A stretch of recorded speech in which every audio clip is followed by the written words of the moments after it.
रबी और खरीफ की फसल के बारे में घुमा फिरा के कई बार पूछ लिया जाता है, तो आइए समझते हैं एक ट्रिक के माध्यम से इनकी फसलें कौन सी हैं, इन दोनों में अंतर क्या है, परिभाषा क्या है। बहुत सारे क्वेश्चंस इस वीडियो में आ जाएंगे। तो सबसे पहले देखते हैं खरीफ की फसल क्या है। तो खरीफ की फसल मानसून ऋतु के आगमन के साथ ही बाजार बुआई शुरू होती है। मानसून ऋतु क्या है, यानी बरसात आती है, बरसात के आने के ही साथ इसकी बुआई शुरू होती है। और जो रबी की फसल है, बरसात जाने के बाद सर्द ठंड में इसकी बुआई शुरू होती है, अक्टूबर के महीने में।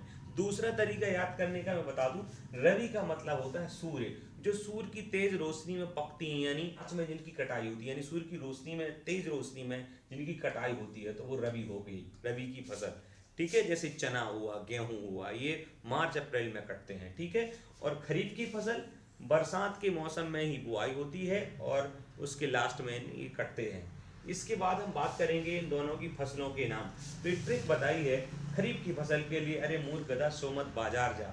तो यहाँ खा, मूर्ख का जो खा है, खा से मतलब खरीफ, इसमें क्या क्या आ रहा है, अरे यानी अरहर, मूंग से मूंग, खा से खरीफ, और गा से गन्ना, धा से धान, सो से सोया, माँ से मक्का, और ता से तिली, और बाजार से बाजरा। इस प्रकार की फसलें कब होती हैं, खरीफ की फसल में होती हैं।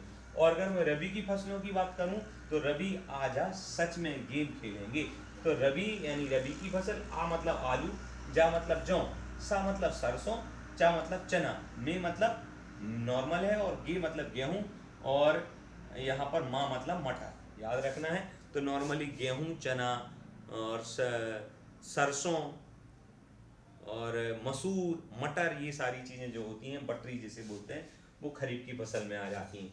अच्छा, खरीफ की फसल प्रति हेक्टेयर उत्पादन कम होता है। खरीफ की फसल का उत्पादन नॉर्मली कम होता है, प्रति हेक्टेयर पर उत्पादन ज़्यादा होता है। किसका, रबी की फसल का ज़्यादा उत्पादन होता है, खरीफ की फसल उसी ज़मीन में कम होगी, यानी खरीफ के सीजन की फसल कम होगी, रबी के सीजन की फसल उसी क्षेत्र में ज़्यादा होगी।